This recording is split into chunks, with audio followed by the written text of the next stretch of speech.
Yes. And I'm back. We're recording at the cloud. We'll start admitting people here. Give them a second to Oh join. no, Tony. Tony. Hebert. Wow. Is anyone else uncomfortable knowing where Tony's going after this? All right, that's enough, guys. Oh, wait a minute. I missed something here. Enlighten me. Oh, don't worry, John. In a little while, I'll do a live reading of Tony's Facebook post. Oh, okay. I wish I had more time to get online. I know I missed so much now. Yeah, you didn't even see my interview. I mean, I was like so heartbroken. Your name wasn't there.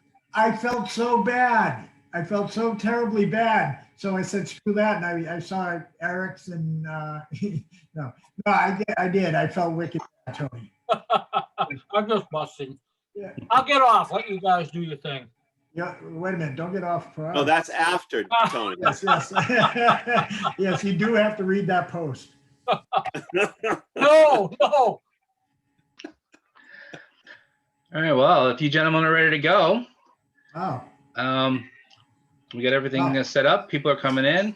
Everybody, welcome to our final episode of A Frightmare Before Christmas, coming from a Freethinkers Corner in Dover, New Hampshire. Tonight, we have, before I get started though, I just want a quick reminder that I think it's going to get a little rowdy in here. I think it might get a little crowded in here. So if you just please keep your mics muted and your video off, that'll keep down the distractions and the confusion. Use the chat box. We'll try our best to get to the questions and answers to him. Everybody on Facebook Live, use the comment box for any questions that you have, and I'll relay them to John and Chris.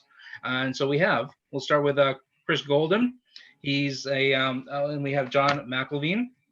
Chris is a best-selling author. He's published in 14 languages. His books include The Myth Hunters. I can't read my own writing here. Can you name all the languages? 14 languages. The Ferryman, Ararat, and his newest, Red Hands. A couple, yeah, there you go, Red Hands. A couple reviews about him. I love a good scary story, but scares alone are not enough to carry a book. A good horror novel needs to be a good novel first, with a strong plot, interesting characters. Golden delivers all that in his book Wildwood Road, and that was from George R.R. Martin. And I have one more here. Christopher Golden has done it again. Red Hands, of course, we'll definitely talk about that. Is a full throttle thriller that will leave you breathless. The opening chapter gave me nightmares, and by the time I reached the final page, I was too frightened to turn the lights out. That was from Richard Chismar. I believe I said that right. And we have John McIlveen. Make sure I say it right. I say it right. Kudos for that. Get a cookie. The author of the 2015 Drunken Druid Award for his paranormal suspense novel Hannahwhere, which we have in the store. Of course, we have Red Hands in the store as well. Hannahwhere, fantastic book. And he has two collections of short stories and a novelette. And he is also the CEO and editor-in-chief of Haverhill House Publishing, Twisted Publishing, Yap and Yap Jr. Gentlemen, welcome to A Freethinkers Corner, A Frightmare Before Christmas. Thank you, Chris. Thanks for having us. You're welcome. And so we'll start with Chris Golden. Tell us about your books. How does it feel to be published in 14, some of your books being published in 14 languages? I don't know. That's it's great. Well, what else am I going to say to that? It feels great. I think at this point, it's definitely got to be more languages than that. But I don't have a current tally.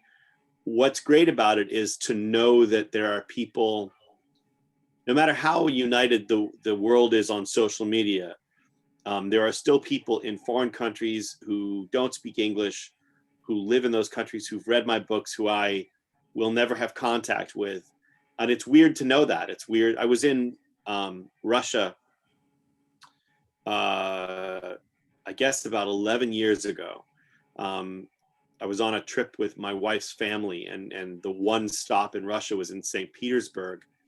And I talked to the tour guide we had to try to get her to take us to a bookstore, but they couldn't do that because our movements were strictly controlled. And but she did subsequently go to the bookstore and take pictures of my books in Russian on the bookshelves in Russian. Nice. And sent them to me. And that was the thing of all of them. That was the one that I was like, that is super cool. Which book was that?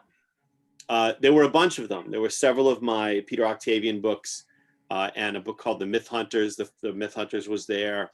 I think there were probably 4 or 5 books in Russian. And seeing them in Japanese is cool too. I've not seen them in Japan, obviously, but I've had a couple come out in Japanese, and that's crazy. Yeah. We have a local author here from Berwick, Maine, who has a poetry book in our store, and somebody approached her about translating it into Hindi, which they did, and then she got it back, and then she retranslated the Hindi back into kind of verbatim into English. Have you ever thought of seeing how it retranslates in any one of the languages? How it you know what? I just trust whoever's translating the books to make the wording more eloquent in their language than it was in the original English. I figure whoever they're paying to translate it is probably. What's that, John? In Russian, do they just take the word "da" out of the whole? I don't know, maybe. In Russian, they don't use the word "da." Oh, okay.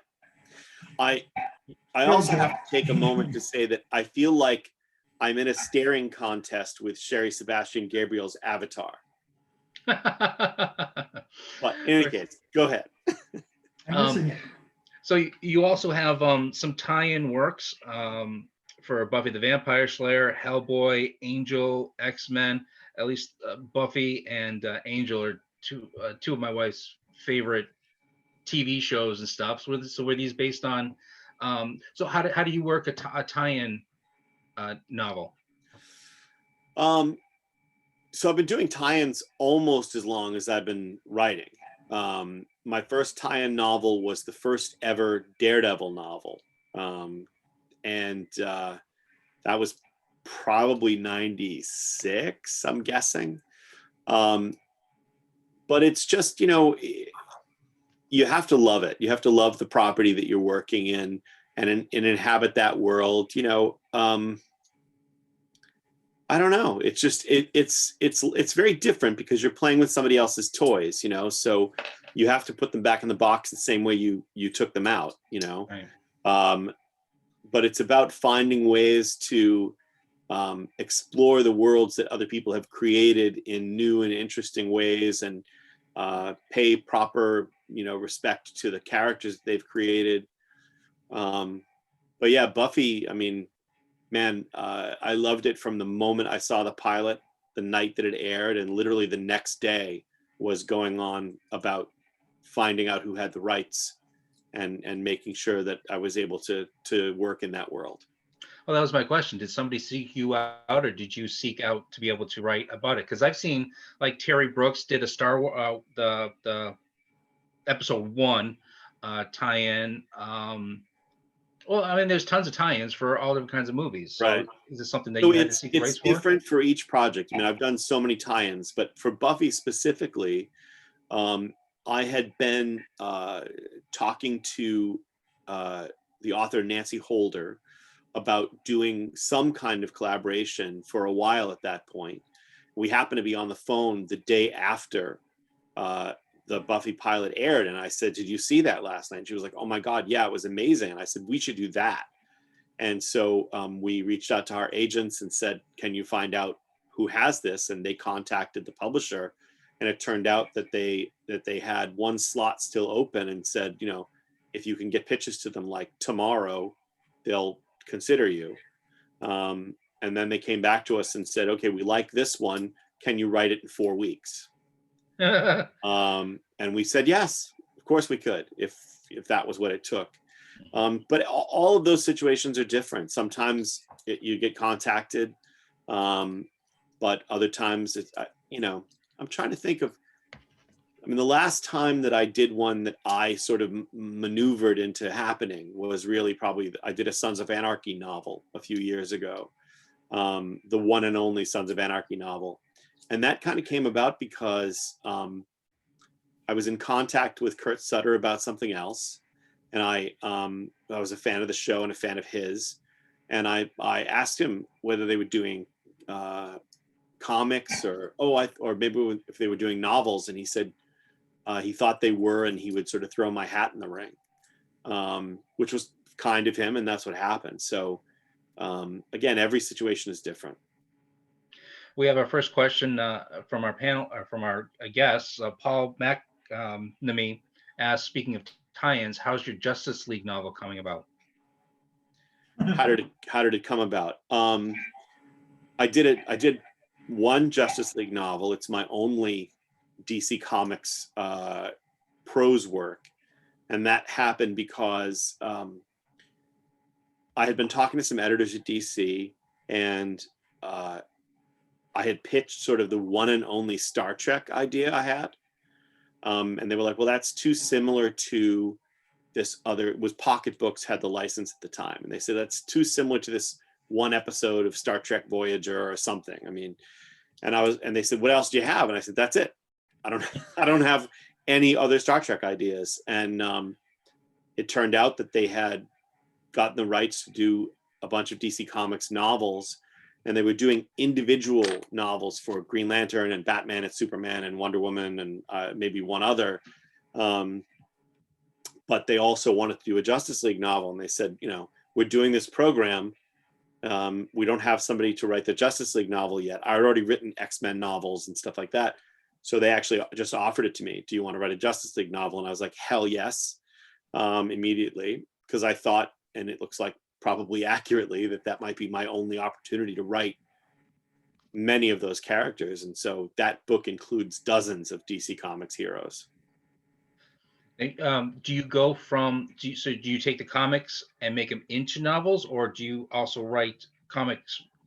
Well, I also write comics, but in cases of media tie-in novels, it's an original novel that's not based on an existing comic. It's written as a novel, but I've written a lot of comics, but that's a separate, separate deal. And I see you also do games or video games. Is that the same thing? You have novels or books based on video games? I've only ever done one of those, and that was a gig that was offered to me, was the Uncharted novel. Again, the only Uncharted novel, which is called The Fourth Labyrinth. That was great too. Great fun. So what first got you into horror? Because a lot of your books are supernatural thrillers. And so what got you into that? Movies or other books? What are your favorite authors that got you excited about that? When I was a kid, I just loved monsters, monster movies, creature feature, creature double feature, like whatever it was, I gravitated toward that, the Twilight Zone. And then I discovered Kolchak the Night Stalker. When I was reading comics as a kid, I gravitated toward Marvel's Tomb of Dracula, and I just always loved monster stories and horror stories. And as I got older, that continued, that trend continued. And I always say I've written in lots of different genres, but horror is my home. I've written science fiction and fantasy and mystery and everything, but the horror people are my people. So yeah, I mean, it just was always kind of part of the wiring, I guess.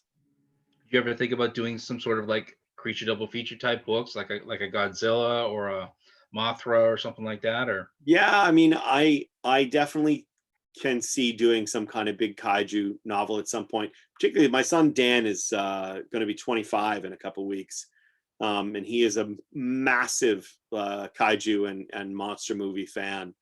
So that would probably be fun. So we have a question from John. I've heard different views. I've heard different views from authors. After many years of being successful with your own novels, do you recommend doing tie-ins or not for young authors? Wait, that's a question from John McIlveen? Yes. Why didn't you just ask the question, John? Because I didn't want to interrupt more than I. You know, it's funny. I go back and forth on this. Look, I think it's a choice that you have to make. I quit my job when I sold my first novel in 1992. I quit my job, and at the time, my attitude was, I loved this stuff. I mean, if I look back on the media tie-ins that I've written, almost all of them are things that I really enjoyed writing, and they're things I was passionate about. So I don't regret doing any of them. Well, there are a couple of them, but that's for different reasons. But as far as whether or not I recommend other authors doing it, there is no question in my mind that it has been a drag on certain elements of my career, have definitely been hindered. And certainly there are people who look at me askance or look down their nose at authors who do media tie-in fiction, no question. That said, and over the years, I had authors who advised me against it, and blah blah blah. A lot of those authors are out of the business now. I mean, so for me, it was I've put food on the family table for 28 years, and I've taken the jobs, and I've been lucky enough that the jobs I've taken to pay the bills have almost universally been jobs I've wanted, jobs I loved to do. But it is a double-edged sword. I can't lie about that. So it has to be a choice that you make. I think that unless you're incredibly passionate about the particular property, if you are not trying to be a full-time writer, and you're not, you don't need that, I would shy away from it, honestly, unless it's something that you really love. There are things I've turned down over the years, many things, tie-in work I turned it down because it was just not something that appealed to me, or something that I felt like I had anything to offer. But yeah, it's definitely a double-edged sword. I don't regret doing it, and I certainly would still do it. I mean, depending on what the property is, I would still do it. But I know that it definitely has been a drag on certain elements of my career and the way certain people have viewed me. So you wrote your first book in 1992. How did you go about marketing that because self-publishing pretty much wasn't a thing really back then. It was mostly through publishers.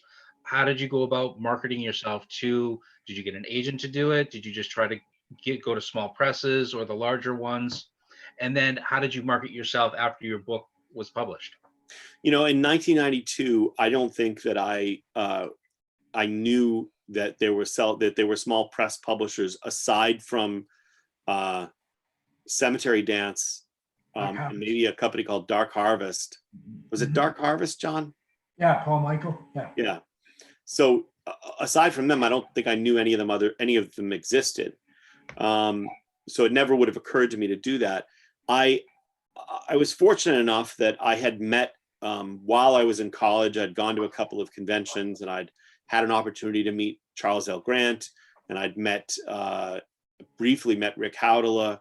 I'd met Craig Shaw Gardner, who I had come and speak to a class that I was teaching when I was an upper classman in college, to teach some of the younger students.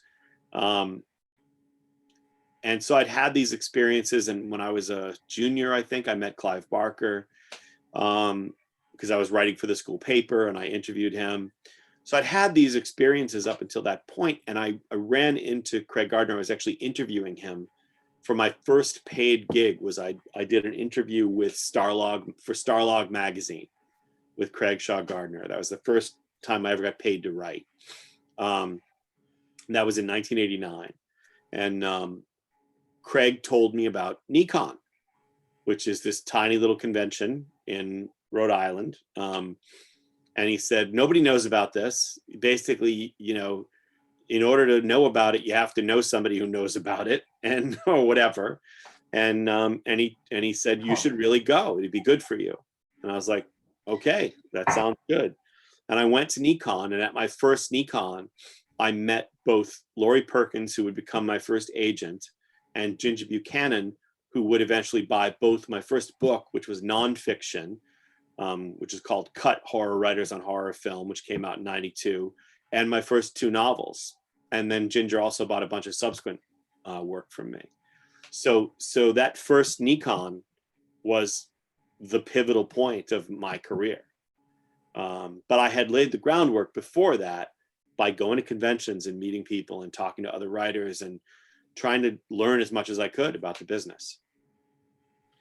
When was the first time that you got involved with Haverhill House? What was your first book with them, and how did you two meet? Well, John, why don't you answer that question? Well, I'd say Nikon in 1987, was it? No, my first one was '89. 89 then, yeah. Yeah. I had been going, well, I did a flyby to Nikon in 84, and there wasn't a Nikon in 85 because World Fantasy was in Providence, I believe. And yeah, so in 89, Chris came by Nikon, and I was always kind of a wallflower there, not really. But and as you know, Chris is very outgoing and magnetic, and so and Chris, yes, and so I we ended up that first year, a bunch of us, Chris and Rick and whatnot. So yeah, that's where we met, and so the rest is kind of history. Ironically, and God, what was it, about 13 years later, I ended up moving to the same town as Chris, and not only the same town, but the same street. Yeah. And I said, Chris, I called him. I said, Chris, what street do you live on? And he said the name of the street. I don't know if he wants to be public. And I said, well, you're getting a new neighbor. And, I ended up right up the street from him. So whether he liked it or not, I was in his life. Yeah, no, and it was great, actually. We became, we were already friends, and we'd been friends for a long time, but it was just a great opportunity to become more than friends. Very, very young cousin. Yeah. But no, it was great. And I feel like, and as far as Haverhill House is concerned, I was so glad when John told me that he was going to be launching. He had dabbled in publishing earlier, and I was really happy that he decided to really jump in with both feet, and said from the beginning that I wanted to take a bunch of my novels that I love that were backlist novels. And in fact, I even sort of got the rights back from the original publishers to a number of novels to say, let me get them all sort of in print. And we're still in progress. We have a bunch more planned, because the Haverhill House editions are absolutely beautiful editions, and I wanted them to be available. Frankly, the number one reason I wanted them to be available, and we've talked about this a bunch, is that there are always, people are always willing to pirate your books, but I feel like if the books are available, most people would get the book. Mm-hmm. So I just want the book to be available in a nice, edition for people who have an interest, and we're doing more. So, did you ever have to? Did John ever make you rework any of your books before he republished them, or? I don't know, John. Did you? I don't believe so. Sent back minor edits and whatnot. Yeah. Right. Most of these books have been previously edited by the original publishers, although I think that in 2021 we're going to have a brand new short story collection, which will need its own edit. So Chris is like the ideal author to have, because you'll say there's a few edits and I'll go, all right, go ahead. But yeah, it's been wonderful. I like that Tony and Sherry, man, they're so difficult. Yeah. Yep. Yeah, Tony, I've become addicted to tequila since Tony. Tony's awesome too. So yeah, it's been really good, you know, being friends as well as his publisher is really, I guess you know, you've heard things about, you know, publishers and authors going head to head, but we've never even come close to that. You know, it's I love Chris's work for one, and I try to present the best. And Chris also is like beyond helpful with everything, of course, but with his own books, he quite often finds an artist to do the cover. And so working with Chris's work is cakewalk. It's so nice. That being said, it's I'm ready. You know, this year, of course, has been, you know, for everybody, it's been a nightmare for so many things. And people should also be aware that there have been no conventions, there have been no events where authors sell their wares. So there, especially independent authors that are not published by the big houses, they're pretty much depending to online sales. You know, and Haverhill House is not my main means of surviving. You know, I work a good job, but many authors are depending on these online sales to put bread on their table. And this year has been a nightmare with events and whatnot. So, you know, I'll make it through with, you know, because as I said, this is my second life. But keep in mind, these authors out there are struggling, and pretend you're at a convention and say, okay, I'll buy 3 or 4 of your books because man, can they use it right now. Yep. And yeah. So yeah, it's been a rough year, but I'm seeing, you know, a change come about, and it's not just Biden, which I'm so freaking pleased that he's in office, but or he's going to be in office. But I do see changes coming. I work for a major tech place, and you know, we've been right on top of the COVID's what do you call it? I just got it, went blank, it's tequila, but the vaccines. And they, you know, like any vaccine, there are background, you know, minor, they have to list every after effect that you might get from it, but they are safe. These 2 that have come out from the research they've done, and we've been really on top of that. Okay, I'll say MIT, where I work. So you can be confident with that. So I do see things turning around. And I want to state for the record, those of you who know me, that John brought up politics before me on this. I want that out there. John brought up politics, not me. Yeah. Well, and that's one of the reasons. I did bring a wheelchair so I could go, I'm out of here. No, that's one of the reasons why I wanted to do this.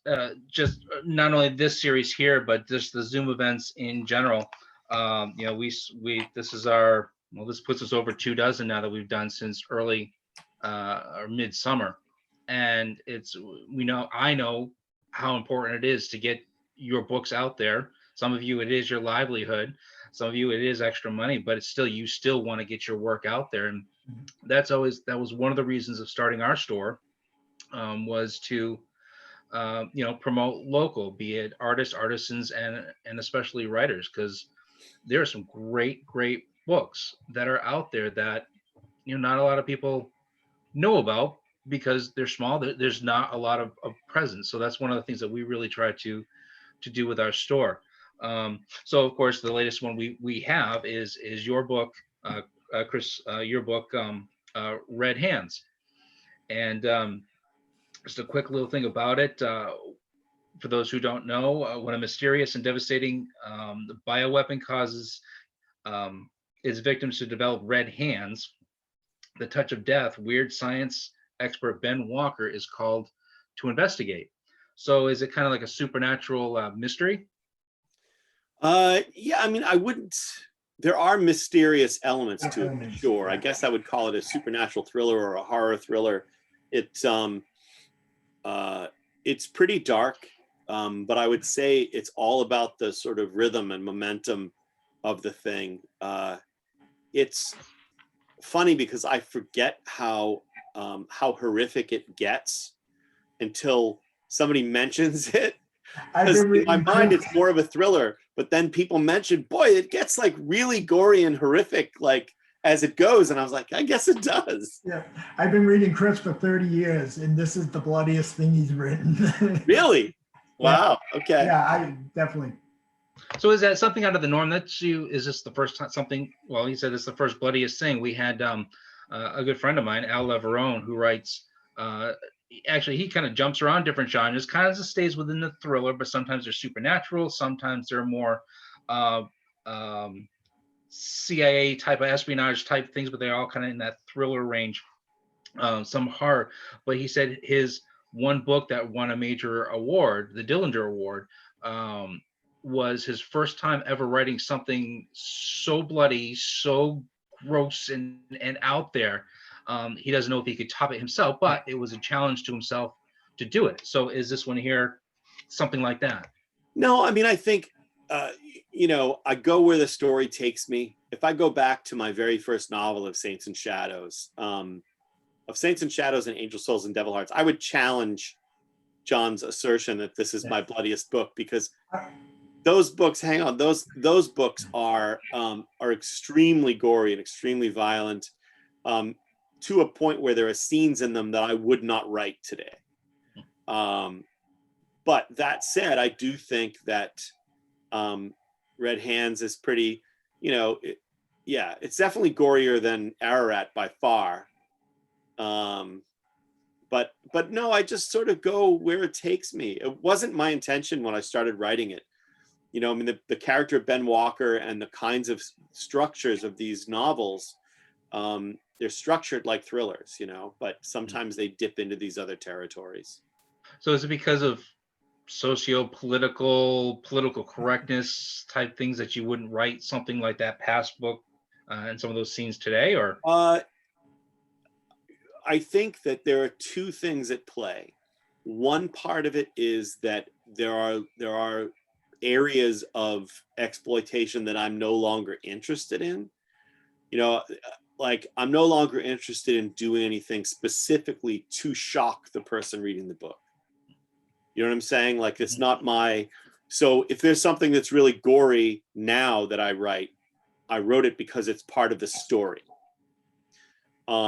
If I'm writing about, but the other half of it is I mean, for instance, there's a scene of Saints and Shadows, my very first novel, and content warning for people, where one of the characters, this young woman, has been unconscious, and she comes around, and her friend with whom she came to this party is basically being raped by a vampire in a very Andy Warhol-esque fashion, and I won't go into detail further on it. But it's grotesque and completely unnecessary. It's there specifically to horrify and shock you so that you can get what she's going to be feeling at that moment. But it's not necessary. And there are scenes in the first three of those Peter Octavian novels, particularly the first and the third one, that I probably would not even probably, that I know I would not write today. I will amend my comment that there's nothing gratuitous in it. I will say that. In Red Hands, you mean? In Red Hands. Yeah. I think so too. Yeah, so it's more, it contributes more to the plot than just, like you said, gratuitous. Right. So tell us a little bit about Red Hands.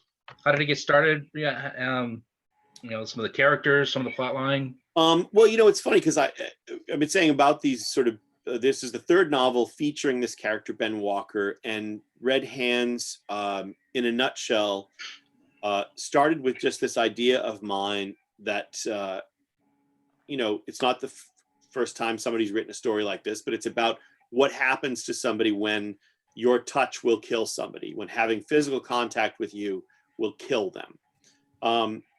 And I thought about that more and more, and what it would mean psychologically to not be able to have any human contact. And I had this image in my head of a 4th of July parade in New Hampshire, and a car plows through the crowd in the parade, and the driver gets out, and he's sick, and he's reaching out to touch people, and everybody he touches drops dead. And this young woman steps out of the crowd and picks up a bat and brains him with it. And he's on the ground and he's dying, and he reaches for her, and she grabs his wrist to stop him touching her. And then he dies at that moment. And because of the timing, his ability to kill, or his affliction that he kills people he touches, passes to her. So that's the basic con, and she sort of runs because she's afraid of what that means. And so that basic concept was with me for years. And then I was trying to determine what would be the next Ben Walker novel. And the way that I do that is I have a bunch of ideas, and I think, well, what would happen to this story if I shoved Ben Walker into it? And as a catalyst, what would it do to the overall story? And this was the one that I thought, this will be a much better book with Walker in it. It'll be really interesting. So My first thought, when you started describing it, my first thought was and because you've done sort of X-Men tie-ins, is the character Rogue from X-Men. Yep.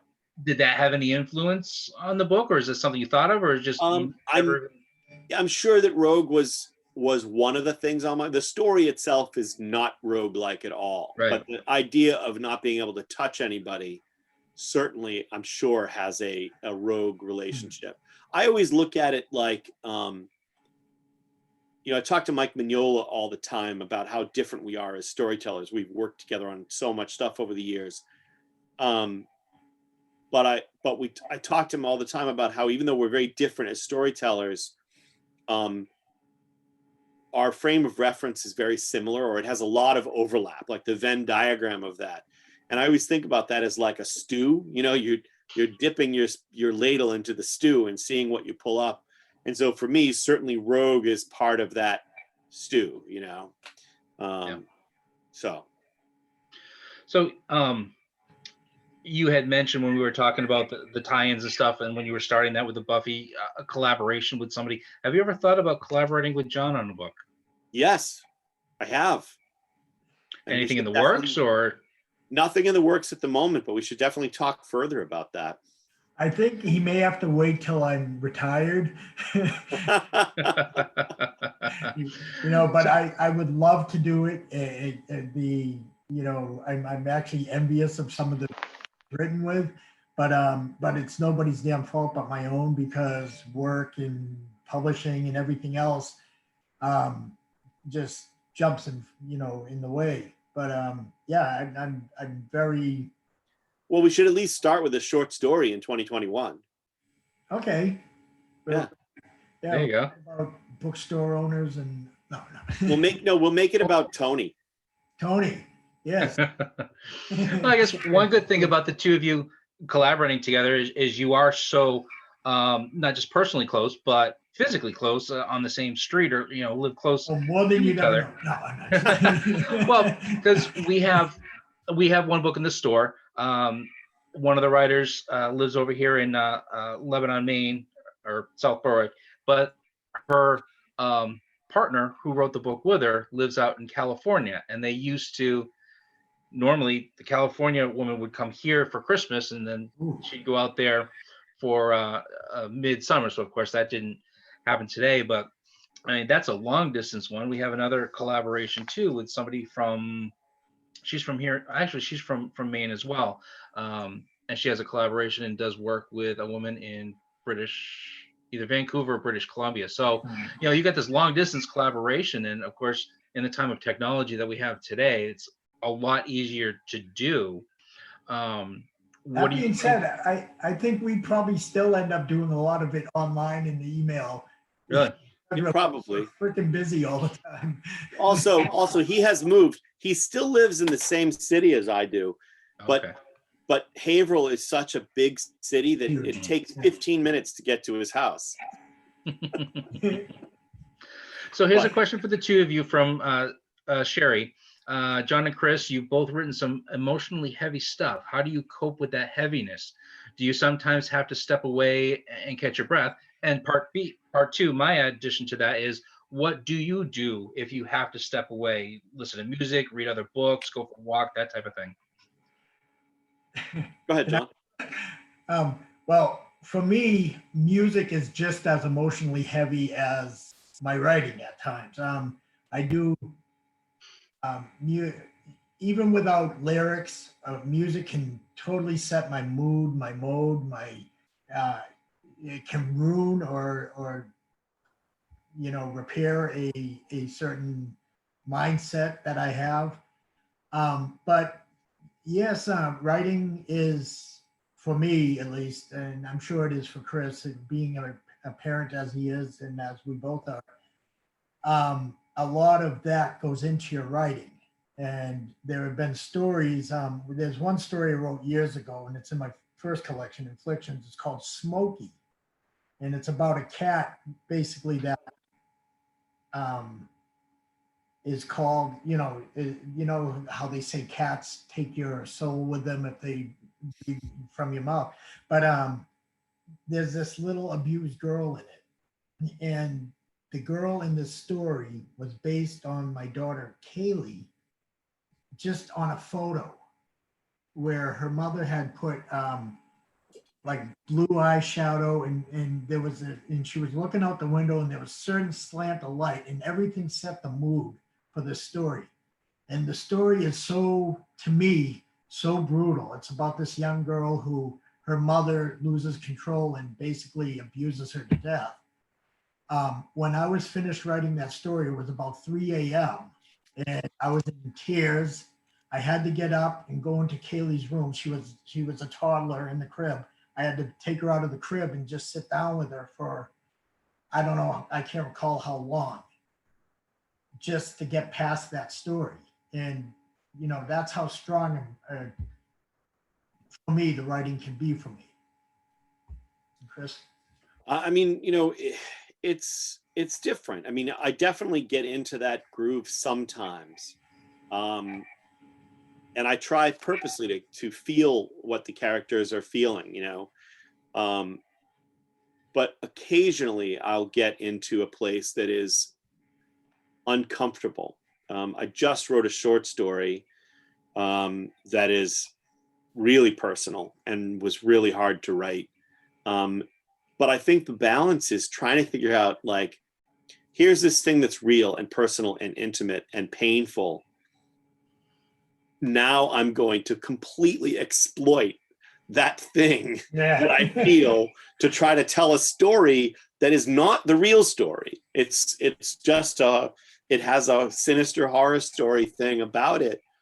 And I sometimes have to sort of stop and weigh it. Like, am I cheapening the thing that I really feel by exploiting it in order to put it into fiction? But I mean, so sometimes it's a weird experience. And I often shy away from things that I would otherwise be talking about, because we talked earlier about, my mother is in ill health, and it's so I'm, it's sort of like there are certain things I don't want to get into. I don't know. It's a weird thing, but as far as it's fresh, having to deal with it, yeah. Music definitely helps me. Going for a walk, taking a shower, like to clear your head. Those are always good things. And when it gets really bad, I get in the car and I drive to Maine. Yeah, that's always good. So John, and I apologize if I missed, but when you were just talking, I don't remember if you mentioned the book, the title of the book that you were discussing, but the book that we have in the store of yours is Hannahwhere, and an excellent book. Yeah, it is, absolutely. Fiction, mystery, kind of thriller, suspense. Suburban Boston North Shore, a catatonic little girl found behind a dumpster, social worker trying to piece together her identity because the little girl doesn't talk or isn't talking.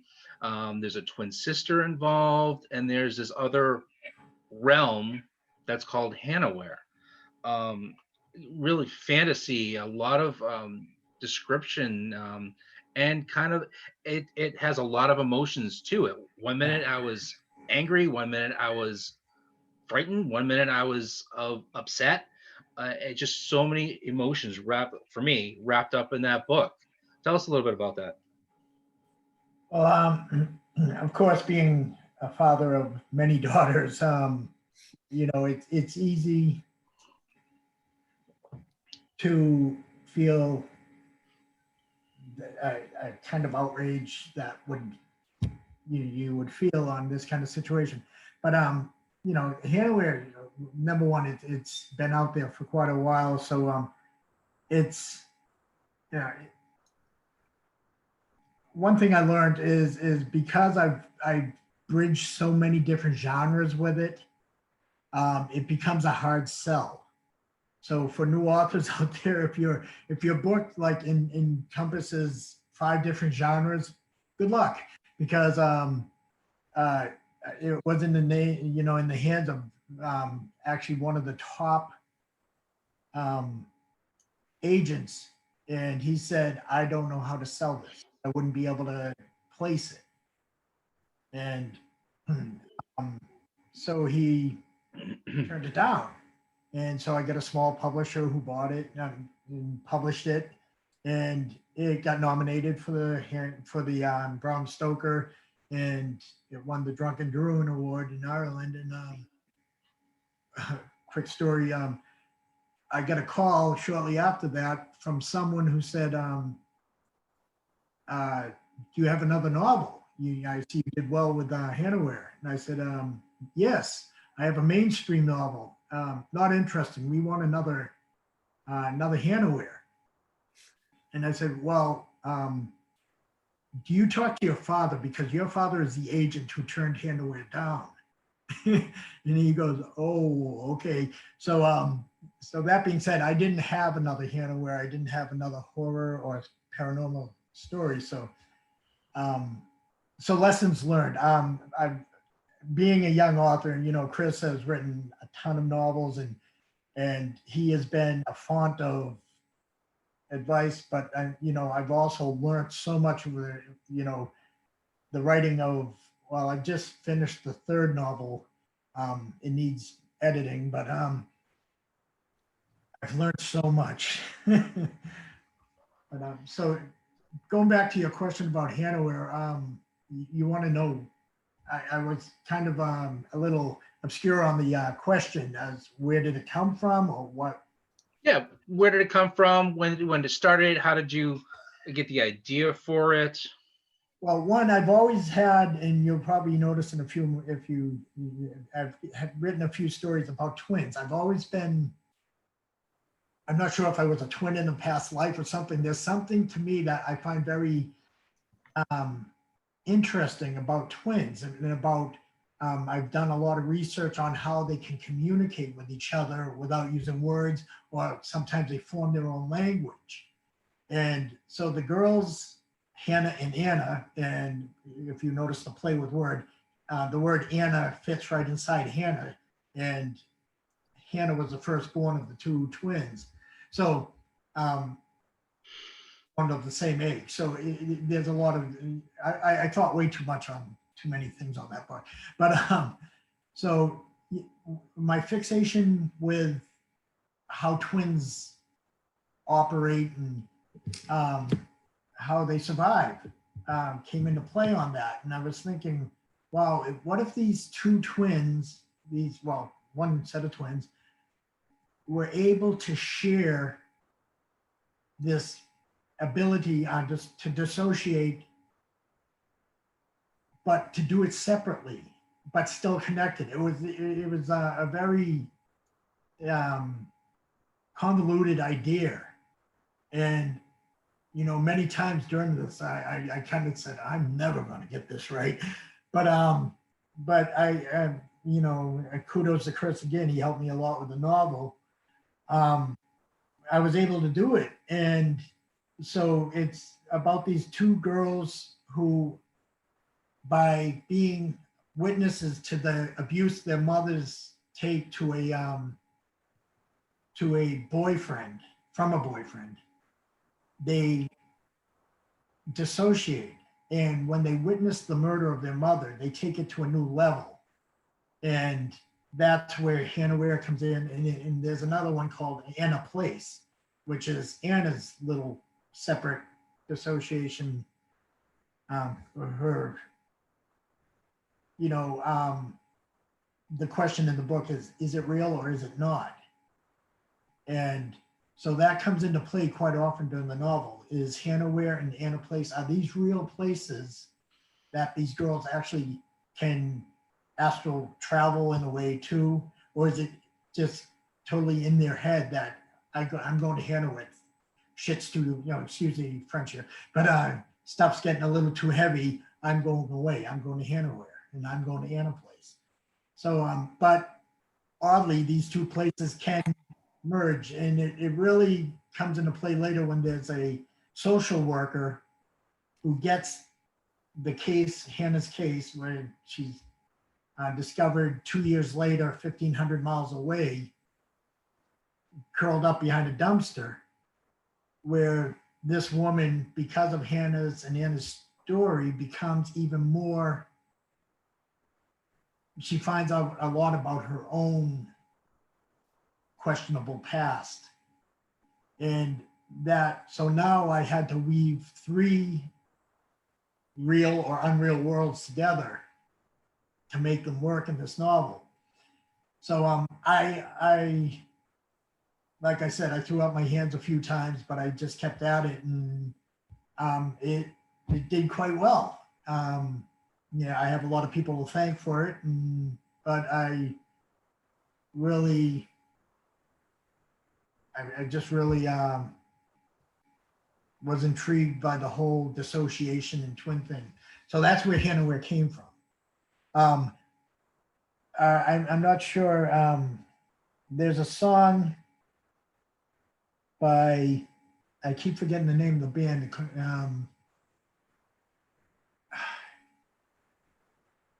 In fact, they used it on Lovely Bones, and it's called, it's a song, and that song just set the whole mood for the novel. Sing for us, John. Huh? Sing for us. It's the Katu Twins. I'm trying to think of the name. Oh, okay. And that song just set the whole mood for it. I'm going blank on it right now. It's the age. So did you have to do any research on dissociation or any on psychology, sociology, you know? Well, yes, but I've got a lovely wife right here who's a a licensed social worker. She's also a psychotherapist. And so, you know, when I'd write a few chapters, I'd give them to her and she'd say, yeah, they wouldn't do that. Or yeah, they would do that. So I don't want to help right in my home. Yeah, Roberta's been, you know, with a lot of my writing. She makes it more real. So yeah, but I did do a lot of, over the years, I've always been, if you look at my bookshelves, I've got so many books that deal with things like trauma and whatnot. I don't know if I'm just a weird person or what, but I come to play a lot. So you have a couple story collections, and you have a novelette. What is a novelette? Well, it's a novel. Well, it's a novelette is I think it's between 17,000 and 35,000 or 30,000 words. So there's different stories of different sizes, but I had, it's actually a novelette called Got Your Back that I put out as a after Hannahwhere as a promotional thing for the event that Chris created and hosted for all these years, called the Merrimack Valley Halloween Book Festival. Just a promotional thing, a copy of Got Your Back. but damn if that book didn't sell like crazy. And so instead I kept it, and it got really good reviews. It deals with a really unsavory person who wakes up one morning in bed beside his wife, and he finds that he's missing his spine. And so it's well, Bracken McLeod compared it to Kafka, but I wouldn't want to take that kind of praise for it. But it does, encompass a transformation that happens during his sleep, and there's some really allegorical reasons for why this happens. So but that's also included in my forthcoming collection, which is coming out in February.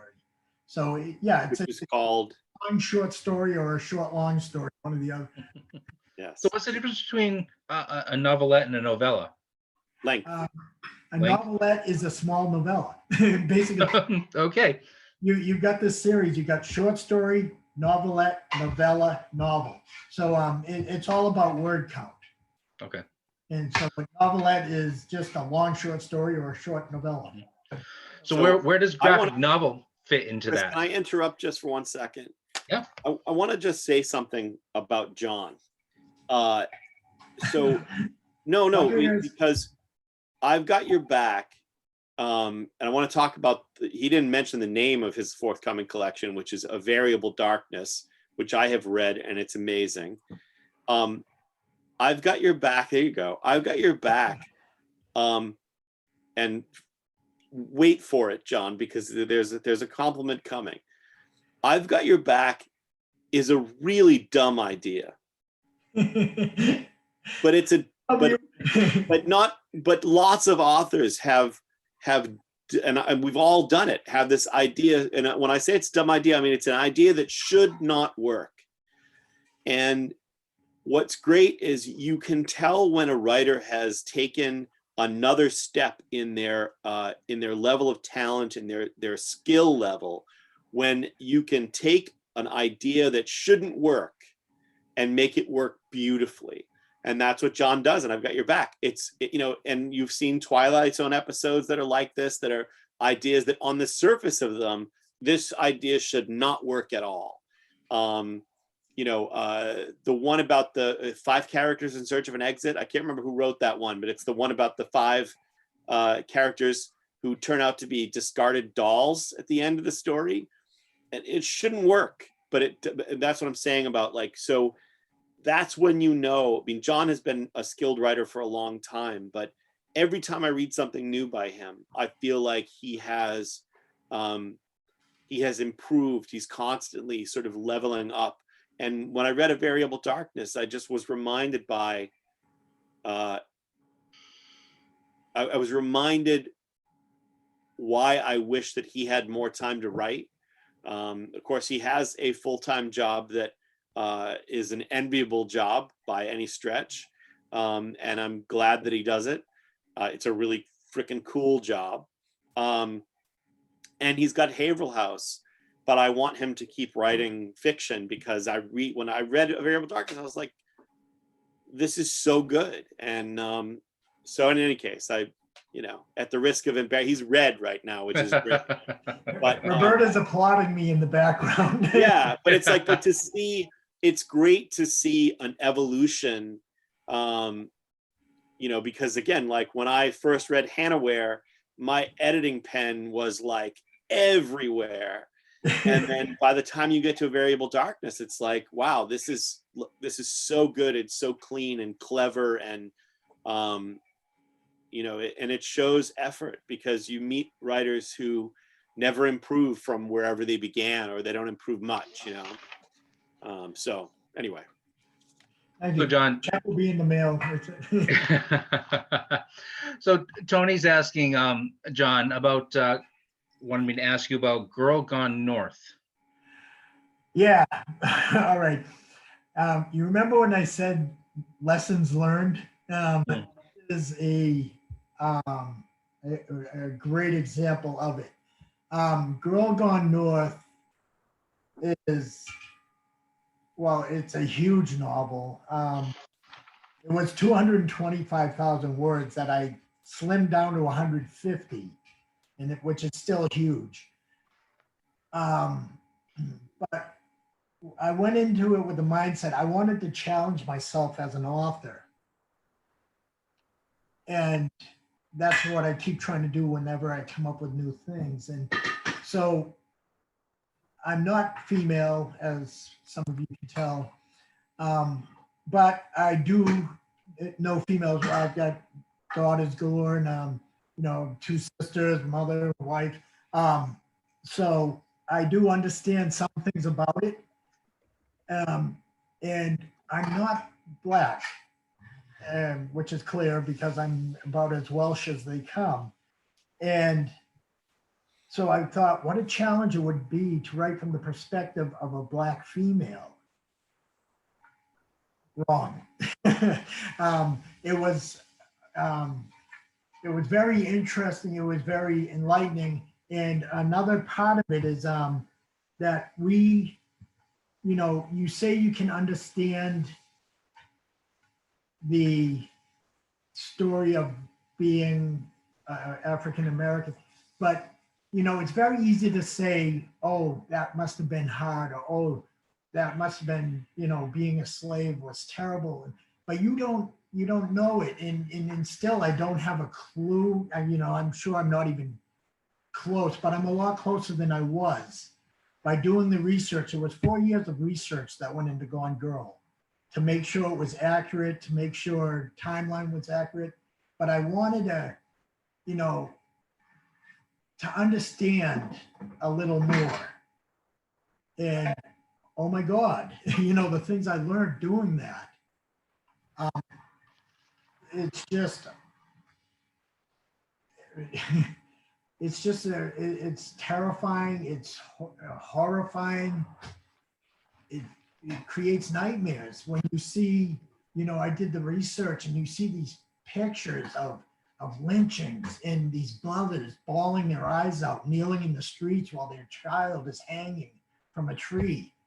And these, you know, I read one story, which a character in this book named Nash Rambler, the story just gutted me reading about it, where he used to deliver food with this old truck he had.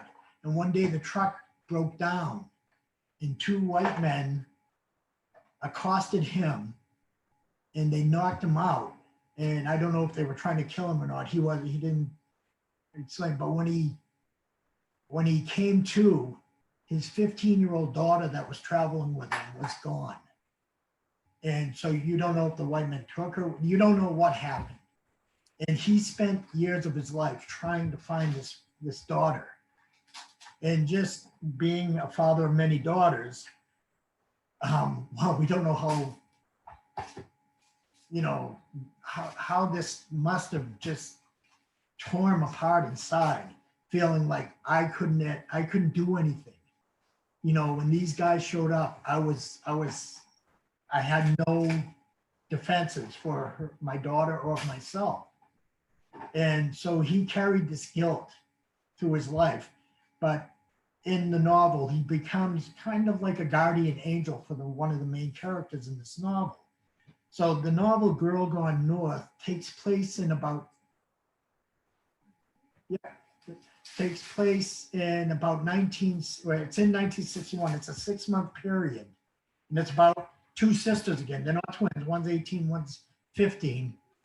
And the 18-year-old gets this really great opportunity to work in Boston for a lawyer, you know, keeping house for his family.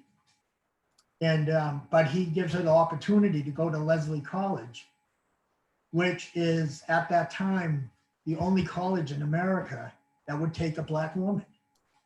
And she's not the first, but she, you know, so when she ends up going north, she,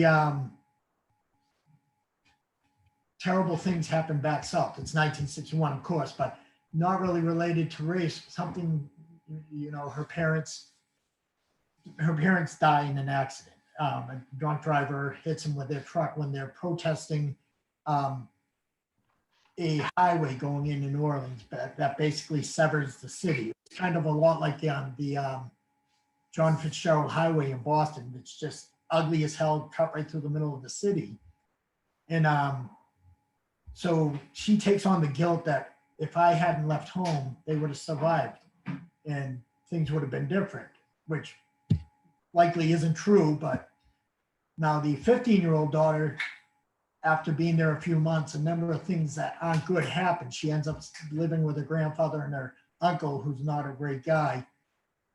She decides my only connection to life that was left is my sister in Boston.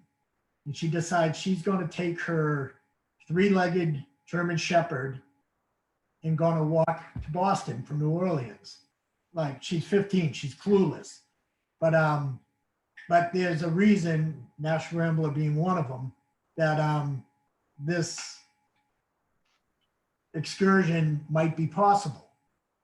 And so what it deals with, being 1961, she ends up going to, Slidell, Birmingham, Harrisonburg, and she meets these, and during, again, the research of this novel, I met some amazing characters that are so true to life, and in her travels of doing this.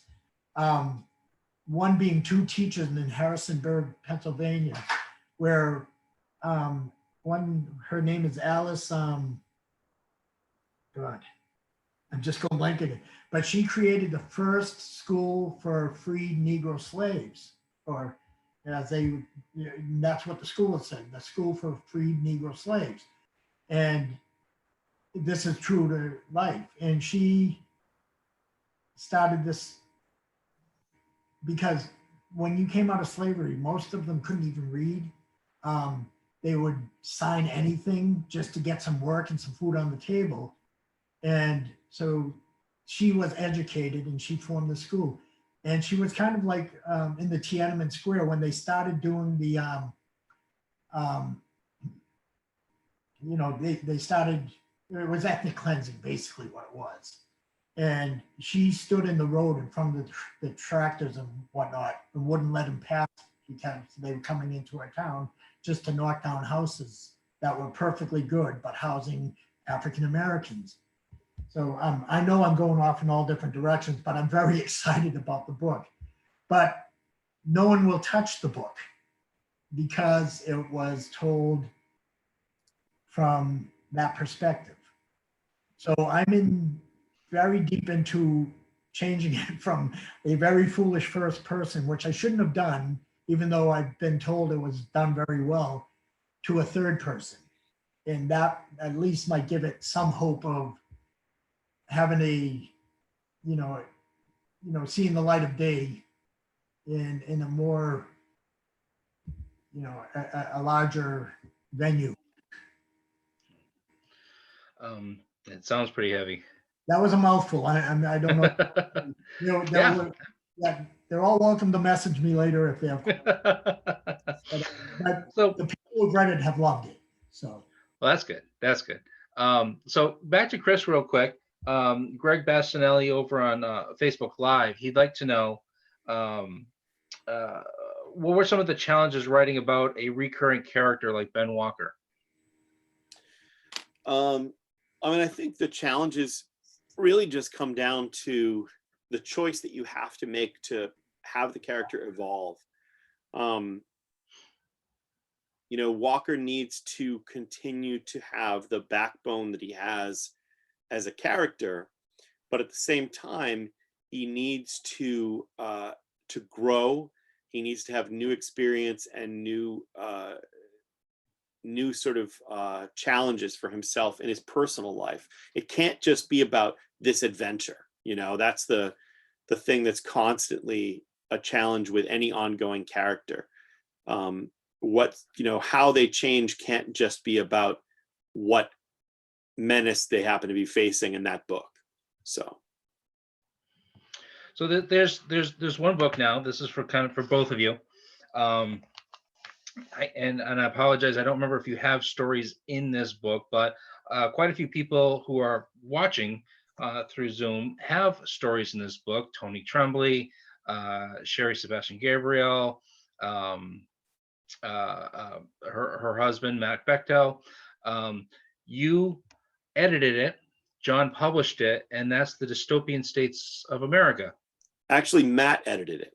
Matt edited. Okay, my apologies. I wrote the introduction to the book. That's what it was. That, and of course, that's right here in my notes. If I would actually read my notes, you wrote the introduction, right? And then, of course, John published it. So, how did that collaboration work for that? John, why don't you? I'll talk about my intro, but why don't you talk about the book? Well, this Dystopian States was for Haverhill House very little work, I might say. Matt and I know Sherry, Matt's wife, carried the brunt of that load as far as getting the writers, editing. I had very little to do with that except put the Haverhill House logo on it, but I knew I had to do it because of the, the ACLU. All profits go to the ACLU, and I'm very much behind that. So I said, okay, yes, I'll do it.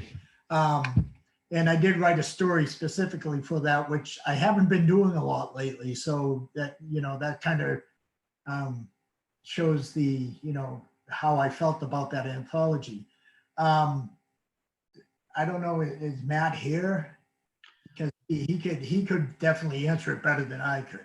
Yeah, he did a whole thing on his. We had him on. I was there. Yep, yeah, and he did a great job explaining that. Yeah. Well, what I want to say about it, John, go ahead. I'm sorry, I didn't realize you. No, I was just going to say I'm not huge on anthologies unless there's a real there's something really, really appealing to them or a really good cause for them. Anthologies are not a big seller by any means. And as I said, Haverhill House is not my number one. You would need a publisher who can put a lot more effort into it than I could for doing anthologies that are publisher based. Let's say like Chismar does a lot of things that he edits and I don't have the time and to be kind of a jerk about I don't really have the desire to edit anthologies. That takes a special person that has the mindset and the ability that I don't really have.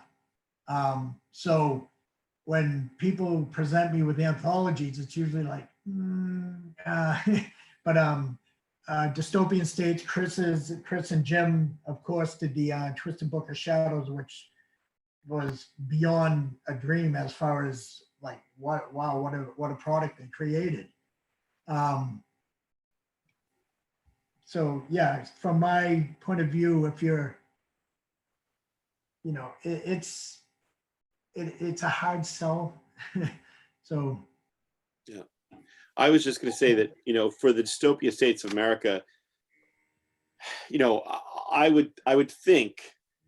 I believe that where it sprang from was the same place that the same little knot of anger and frustration and fear that so many of us have had for so long, and it's not going away. It's, we learned that last night or the night before that the current president and several members of his team were discussing various ways in which they could still try to usurp democracy in this country.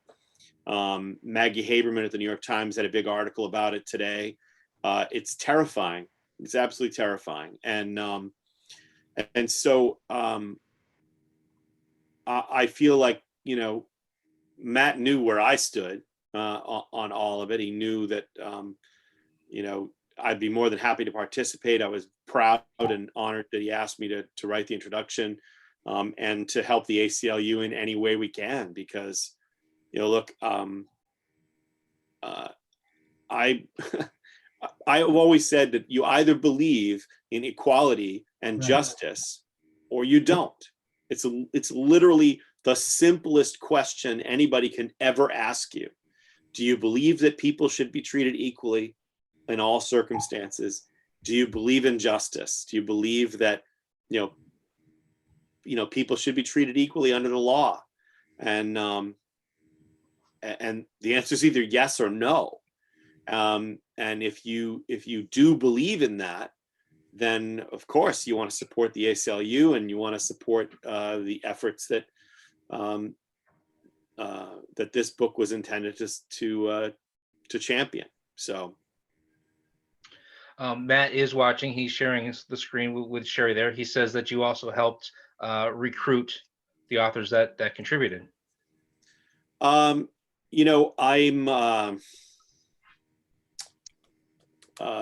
we're with Nikon. I've been a member of the committee that runs Nikon for many, many years. John, you'll be better able to remember than I do what year that we took over as a committee. Was it like 1992 or something like that? I'm thinking, well, Later? yeah, it was definitely in the early 90s. So it's been at least 25 years, I guess, Yeah. at this point, which is crazy. Going down the great slope. And for many years, I participated in various ways, but for a long time now, I've referred to myself as the consigliere, which is the role that Robert Duvall plays in The Godfather. The one that sort of solves problems and connects people and says, oh, you need this, you need to talk to this one. And so when Matt says I helped recruit authors to contribute to the book, it's an extension of my role as community consigliere, I think. So I just lost my train of thought. So of course Matt is oh, that's what I was gonna say. So anybody who would like to hear even more about dystopian states, Matt was a guest of ours for our Frightmare. It was last week. It was Tuesday or Wednesday of last week. So if you want to go on our Facebook page, on the videos, you can hear the interview with Matt. He spent a lot of time talking about it. So it was great. Everybody who talked about the people who contributed it and what it's about and what it goes towards and stuff. So definitely check that out. John, let's go to about Haverhill House. Matt is one of your, I guess he's your webmaster, I think. Yes. For Haverhill House Publishing. Talk about the rest of your team. Trying to see here. You're there. Obviously, you're the editor-in-chief. Matt's the webmaster. Kat Scully, we spoke to her earlier in the week. She's a motion designer and illustrator. Talk about the rest of your team and how you got involved in starting your own publishing company. Well, you got 3 hours? No, there were a number of reasons. We are, unfortunately, a lot of authors have a voice that will not reach the big, well, now it's the big four since Random House was just absorbed. Simon and Schuster. Yeah, Yep. Simon and Schuster. I don't know if you've all seen the Frank Zappa rant from years ago where he said that back in like the 70s, the same goes with music as with publishing. No one seems really willing to take a dare anymore, take a chance. We wouldn't have punk rock. We wouldn't have splatterpunk writing. We wouldn't have, if there wasn't someone somewhere along the line that was willing to take that chance to publish what other people won't publish. The big houses, they want the next big seller. They don't want something that's going to sell 1,500 copies or even less of something really unique and really, they might come in and grab that author later after they hit a certain note with the public or with the reading audience. But they're very unwilling to take the chance. A good example is Michelle Renee Lane did a story called Invisible Chains, which is like typically something a publisher won't grab because it spans so many different genres and whatnot. And when she presented it to me, I said, well, I'd be crazy not to want this novel because of what it was. It was so rich and so unique. So yeah, I that's one of the reasons I became a publisher. I think there's so much stuff out there that doesn't reach the mainstream that should.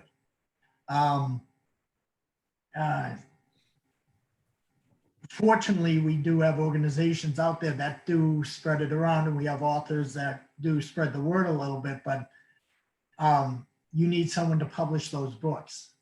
And there's a number of us, of course, Chismar's been doing it for years and he's very good at it.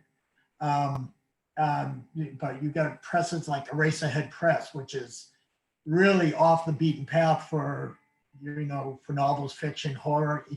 No matter what genre you look at, Eraserhead is off that beaten path. It's just very bizarre, very unique, very things you wouldn't find in Barnes and Noble. So kudos to small presses like that are willing to go out there, take the chance. There are books that they'll take on that probably sell 10 copies and you just say, okay, that didn't work out. Let's go to the, let's move on. But I believe we need small press. We really do for so many people.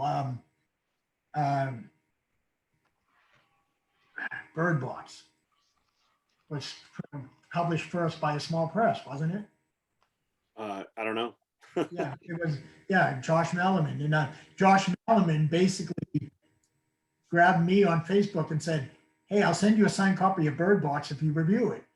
And so I got a signed first edition of a very rare book now because this guy believed in himself and, it was a Bird Box. It was a book that was not very widely promoted, but boy, oh boy, did that hit a note, huh?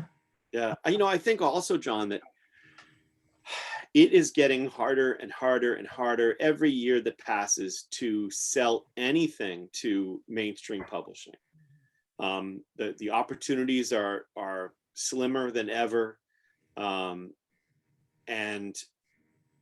So I think that small presses are more important than they've ever been, especially because sometimes writers are starting out, or they've been writing short stories for a long time and they're just now starting to write novels, and they may not sort of be thinking about, well, what am I going to be able to sell? What am I going to be able to get a mainstream publisher to buy? They're just thinking about what do they feel like, what do they want to write. Right. And so I think that sometimes those stories, they may not have the hook that gets them in the door with a mainstream publisher, but there are so many just amongst the people we know, just even if you just limit it to the New England horror community, never mind the New England mystery community or fantasy community. Just amongst the people that we know, there are so many talented writers who haven't been able to break through into mainstream publishing, who are really, really good. And you've had the good fortune, and they've had the good fortune that you've published a number of those books, and several of them are listening to us right now. Right. I'm not going to say who, because I don't want Sherry and Tony to get a big head, but Tony, he's just like, he's so hard to deal with once he gets his ego going. He's such a diva. Fortunately, Sherry's not a diva. But the back step a couple times. Now Matt has been a blessing beyond just description as far as my website goes. Anybody needs someone who will create them a hell of a website, who's patient with, like he's been with my ignorance dealing with websites and what you can do and what you can't do. Matt is a gold nugget to find as far as that goes. With that being said, other people that are involved with us, Linda Nagel, of course, she's a very, you want her as an editor because she's not going to sugarcoat anything. She's going to press the button and say, yeah, this isn't good. This isn't, and she'll listen to you, which I guess certain other editors don't do that. But so I've had the good fortune, with a really good cast behind me, putting out a great product. Dyer has done some fantastic artwork for the covers. Avery Smith is his real name. Dyer is his professional name, I guess you'll say, but he does some great work. So I've had some very good fortune. And as I said, Chris is also, you meet up with these authors, Jim Moore, who have inside deals with different artists, and they say, oh, I've already got a cover, so what a blessing that is. So Haverhill House has been fortunate in many, many ways because of the, also of the clientele we bring on, the authors we bring on. It's just been, I've anything that really has gone wrong in the past few years is my own learning curve. And boy, oh boy, has it been a learning curve in a few instances. But going forward, I think it's going to be a stronger. There were times when I just wanted to say, this is too much. I just, it's hard to deal with. But, and everybody needs a Christopher Golden in their life, someone who just is there when the chips are down, someone that says, what was that from, Buckaroo, the guy, what's it, Chin Up Buckaroo? Yeah, but usually it's not Chin Up Buckaroo. Usually it's, what the hell were you thinking? What's your problem? Are you stupid? You have to ask usually that. It's, don't do that. Why does this hurt? So one of the things I have noticed is that, just from doing this past 2 weeks with all these writers, is how big the horror writing community is. And Chris, you had mentioned, even just sticking with New England horror writers, it's kind of like another group that we do a lot with, Sisters in Crime New England, because you mentioned mystery writers. It's a huge group of very, very talented authors that just haven't made the mainstream. So thankfully we have Sisters in Crime and the mystery publishers that work with them, Maine publishers up in Maine. We have a lot of local authors from Maine who have published through Maine. It's not the correct name, but Maine Publisher Group or whatever it is, up in Maine. Well, it even goes beyond authors. Like Tony's an author, of course, and he's a good author, but it goes so far beyond that. Tony is, well, you'll hear so many people refer to Tony as brother because he's like a brother. He doesn't go the extra mile, he goes the extra 20 miles. And whenever anybody's in need, he's the nicest guy in horror. He is the nicest guy in horror, but I mean, there's so many more. There's, like Mary, there's Melissa Sherlin, Matt and Sherry, and it goes beyond that writer, tag. That it's a community it's like a big family. I went through some hard years, and everybody just gets right behind you. It has nothing to do with your writing. It's just because you're another human like them, and they're going to back you up. And this, like no other genre I'd see. I think the horror community is this interlinked family. I've heard some people say it's like incestual, but it's but holy crap, when you're in trouble, there is a team that backs you up. And like I mentioned. So when somebody brings you a manuscript to look at, Chris had mentioned that you're looking for that hook. What's that hook? Because you did mention that, something that stretches the realm, kind of like Hannahwhere, and that one other you mentioned that has, stretches the different genres or cross genres. What's that hook? And then also, where do you draw the line?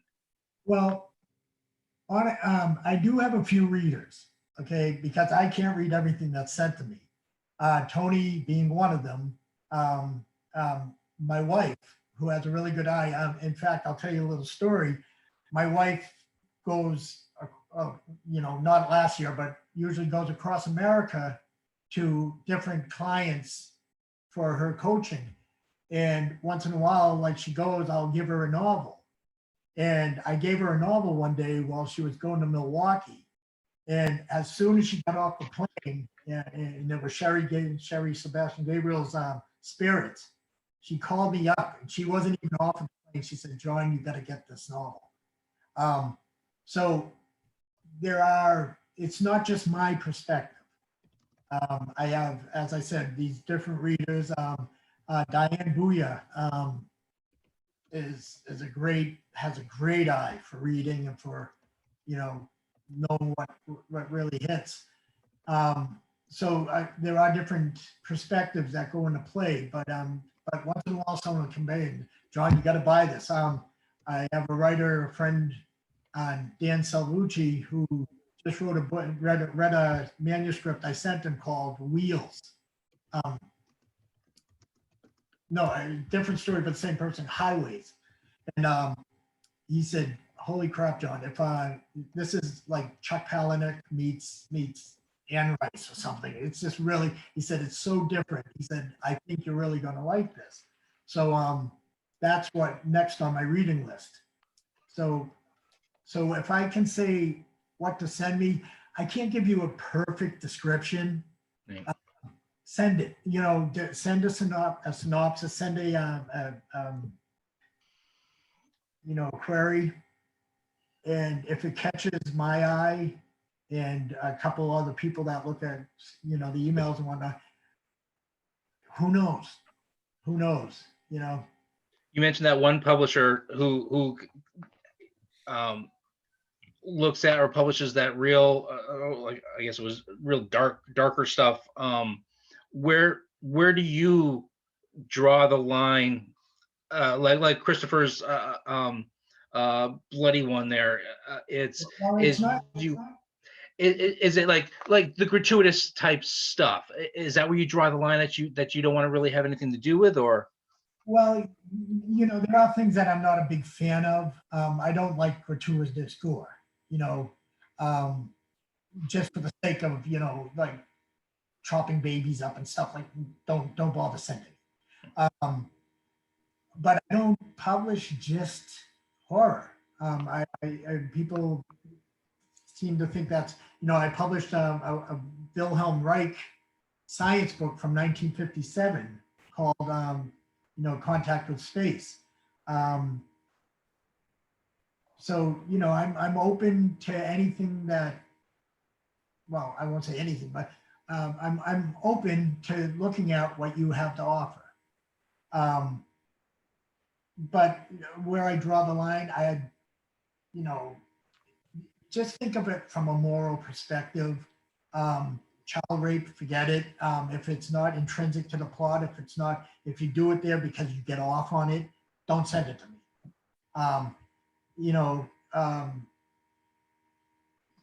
There is a moral element in what's published.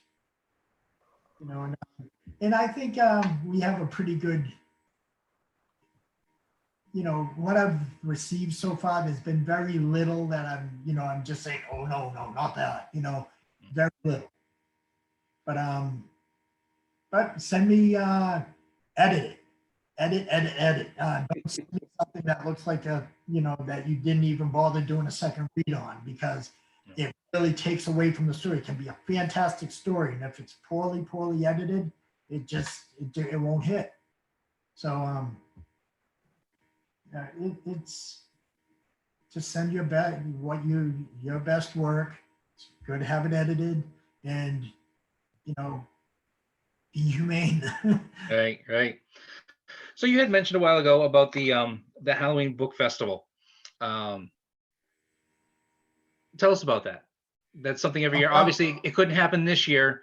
And that's part of the reason also why we wanted to do this for you was because it couldn't be done. But yeah, tell us about this Halloween book festival. Well, I'm just a sponsor. The book festival is Chris's brainchild. And Right. So it came about, and I know we have to wrap up, but it came about, I don't know what year was the first one now. This would have been the sixth one if we had done it in 2020, it would have been the sixth one.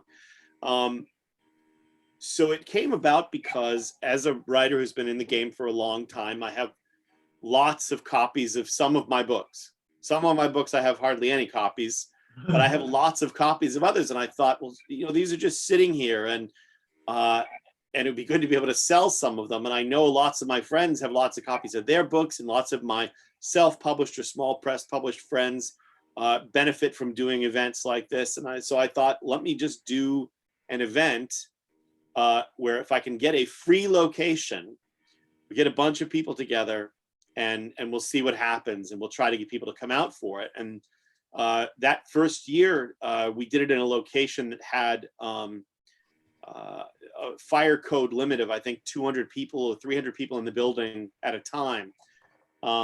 And it became a problem, and it was very successful. And by the end of that first year, a bunch of us went out to dinner afterwards, and everyone was like, well, you have to do this again. And at the time I wasn't even thinking about that. And I just feel like every year I have felt like Al Pacino, like I want to do it again, but I also am like, they pull me back in. Not they, I mean, it's me, but because after that first year, we started doing it at the Haverhill Public Library, and a percentage of all the sales of every book goes to help support the library itself, which I think is huge. And there's no cost. The most important thing for me is it's an event where the public comes in for free. They don't have to pay a dime to get in the door. The panels are all free. Many of these people have never been to a convention. They've never seen these kinds of conversational panels before. So the panels are all free. We've had authors come and debut their books at this event. Joe Hill has debuted his book. My brain is leaking. But we've had a bunch of debuts. But the most important thing about it for me has been that after that first year, which was kind of chaotic, every year to me has felt like the most joyful day of the year.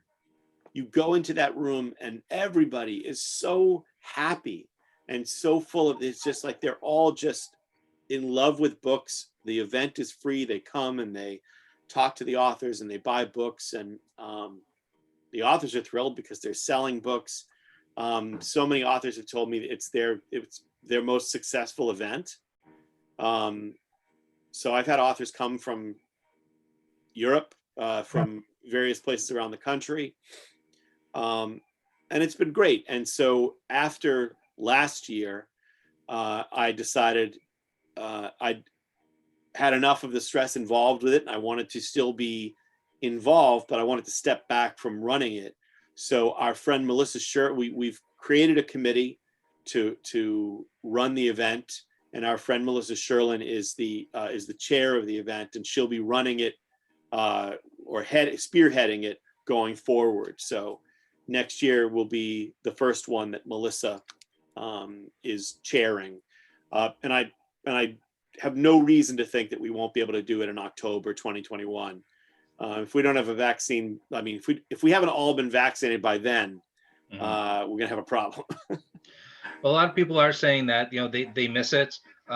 Tony says after NeCon, the book festival is the most looked forward event in New England horror community. 3 months or so after we opened our bookstore in 2018, we came down, and as the first time I met John, we already had his book Hannahwhere, but we came down to check it out. And it's kind of funny, when we first started getting New England authors into the store, they were all horror writers. Morgan Sylvia, we had John's, I think we had Tony's, Peter Dudar, I'm blank. There was just a whole Steve Van Samson. But we just wanted to meet people and meet some. We met Trisha. Can't think Aldridge. of her. Yes. Yep. Catherine Silva, I believe. Yeah. Grant. Yeah, she's out of Vermont.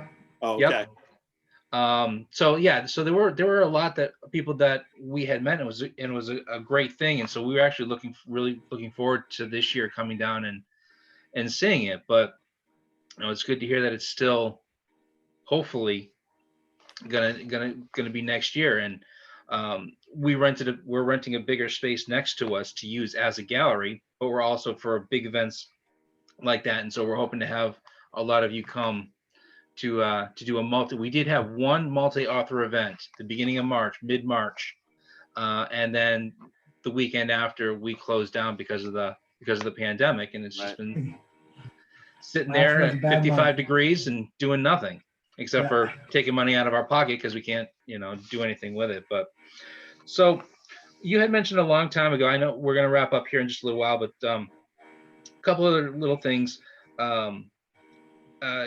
You had mentioned, or Chris, you had mentioned that you edited John's Hannahwhere.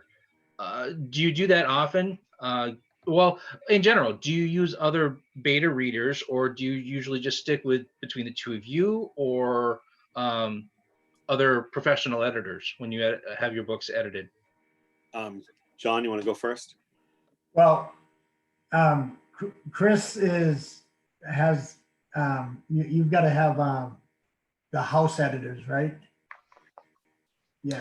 Oh yeah, I mean, if I'm writing for mainstream publishing, yeah, of course, there is a whole team of editors in house. There's your actual editor. There's a copy editor. Maybe there's a production editor that catches other things. And sometimes I have people beta read my stuff. Oftentimes I don't. If I don't, it's often because I'm behind on my deadline and I just have to deliver it as quickly as possible. As far as doing it for other people, I'm not volunteering. Let me be very clear. I'm not volunteering. But I have volunteered specifically at certain times for friends, particularly when somebody's struggling with something, or if I know that a friend is working on something that I really want to read, and they've asked me to read something, sometimes I'll say, well, do you want my 2 cents or do you want the whole buck? And I'm pretty sure that's what I said to John. Yep. And the whole buck was basically a lot of ink on paper, because I know what he's capable of, and I wanted to make sure he found his way through that book, and he did. Chris actually came to my house to kick me in shape for that one. Well, dealing with Chris is like my much smarter younger brother who, he's been in the industry long. And when I give him a story that I wrote or something, more than looking for editing, I'm going, I hope he likes it. I hope he likes it. It's like, almost like a pathetic look for approval. But yeah, and fortunately Chris is Chris. So, he's going to come back and give you his truth, and his truth is gold. Like his last name, it's golden. And bad. That was bad. How many times did you use that pun? So with him being in the industry longer than you, so he's your younger, older brother? He's my younger, smarter brother, as I said. Smarter brother. I don't know if I'm smarter, but I definitely have been in the trenches longer. I just feel like I want to see people succeed. I want to see people do well. I want to pull out the best that they have to offer when they're writing. So if I'm going to be reading something for someone, as opposed to just reading something for a blurb, I'm going to be honest, and I'm going to tell them, this is what you need to do. It's not there yet. It needs work. It needs this. And that's why Jim Moore and I, for a while, were doing seminars and classes before he got sick, and I loved doing that because I know that it was really helpful for a lot of the people. Some people were not interested in the things that we were trying to teach them, because I don't know why you pay money for a class and come in and think that there's nothing you have to learn. Why did you pay money for the class? But most people came in, really wanting to be beaten up, and Jim and I are happy to oblige in that area.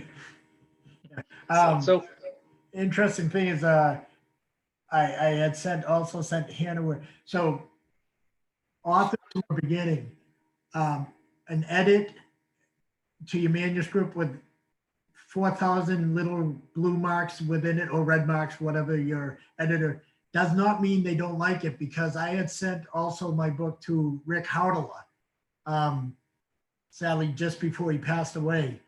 And he sent it back to me with the big words in Sharpie on the front: love it, love it, love it. Then I looked at it and there were about 4,000 edits in it. That does not mean they don't love it. They love it, but it needs a little help. Yeah. So Paul McNamee asked, is there any Chris Golden fan fiction? And I believe now Sherry is going to start working on something, because she says there is now. But Sherry, is it going to be slash fiction about me and Matt? That's what I want to know. So I guess we can kind of end on this note. What is or erotic fiction? That's what she. Well, I don't know if that was her or Matt saying that, but somebody said erotic fiction. What is in the works, Chris? What do you got? What do you got coming down the road? 2021 is going to be a year with no new novel from me, but with tons of new comic books from Mike Mignola and me at Dark Horse Comics, some of which I can talk about, some of which I can't. The first is Lady Baltimore #1, which has just been solicited. It'll be out in March, finally, which I'm excited about. I'm also working on a couple of audio drama projects, which I can't really talk about, but those will be fun. And then my next novel, and I have, and it's way too early to share arcs, but I've shared with a few people in advance to get support that I can use internally to help the publisher support me, is Road of Bones, and that's the arc for Road of Bones that will be out in the first quarter of 2022. And that one is messed up. So real quick, you mentioned audio. Is that audio books? Something in No, audio book drama. form? It's they're like scripted podcasts, I guess you'd say. Okay. Like with it's one of them is an original horror novel idea that I'm turning into a scripted cast. Okay. Multiple voice cast event. So I'm excited. Yes, Cool. Audio drama, as Paul said. Yeah. Yep. John, what do you got coming out personally, and what's Haverhill House got coming out here in the future? Personally, I got this. Variable Darkness. Yeah. And when is that coming, John? February 4th. It's the actual release date. A number of arcs went out, and in fact, I have 2 left. So I will sign them, and I'll let Chris Upton choose who they go to. If you email him or whatever, or Facebook him, I'll let him be the chooser of the names, whoever gets them. But I'll send them to, I'll mail them. Just give them your address. So there's a Variable Darkness. I'm hoping to get Girl Gone North into the 3rd person by the end of, say, April. And my novel, which I've been working on forever, called Corruption. It's kind of, I'd say would fall under the Dennis Lehane. If you took, it's Boston based, so Dennis Lehane, but I'm not as good a writer as him, so throw a little John McIlveen into it. It's a crime novel. It's a crime novel. Well, There you go. it's a crime, but it deals around a crime, yes. And that is done as far as a second read through. And so, and not too long, I'm going to throw it to Chris and say, I hope he likes it. I hope he likes it. I can't wait to read it. Yeah. We've been talking about it for what, 4 years? So Yeah, I know. And I got Ogmios. I've got 2 children's poems that Ogmios is going to be illustrating. One's called The Scary O'Learys. They're long poems, and the other one's called I'm Not. It's got very young children up to, well, even adults enjoy it. So that'll be coming out this year in a picture book format. And hopefully I will finish this year a YA book I got called Elephant in the End Zone. So it deals with young adult depression. And a lot of people write about it, and it seems they write with the rose-colored glasses. And having a trauma therapist living in the house with you, and having many children, as you know, depression can be so debilitating. And so I have a novel about a young man in high school who has depression, severe depression. And it's a very dark novel, but it's aimed at YA. And my wife will be doing probably about 30,000 words at the end, aimed at friends of friends suffering depression who are suicidal or threatened suicidal, whether they are or not, how to deal with it without alienating yourself, because quite often friends won't speak because they don't want to upset their friend, and then it can be devastating. It has hit close to our family in the past, so it is, it's I won't say a dear to me subject, but it's a subject that hits home. So hopefully that'll be in by the end of the year, and that'll hopefully appeal to a good market. Well, great. And it sounds like a lot of good stuff coming out, and we're looking forward to it. John, you're going to stop by pretty soon to replenish our stock of Hannahwhere. Yeah, and hopefully I can shoot by tomorrow, depending on, I'm still trying to build my house. Yeah, no worries. But, hopefully we'll be there for quite a while. Yeah, yes. Well, we will have our regular pre-Merrimack Valley Halloween Book Festival parties here coming this year. Hopefully, if this COVID thing is taken care of, which I don't see why it won't be. But anyways. Yeah, and Chris, we'll be looking forward to having you stop by too, sign some of the copies that we have of your Red Hands. Red Hands is available through or at our store in person, or through our website, freethinkerscorner.com. It's also available on bookshop.org, which is a great, fantastic company that helps support our local bookstores. There's about 1,000, just over 1,000 bookstores affiliated with them. And for those who don't know what they do, a portion of the sales comes back to us. It's about 30%, really, which is great.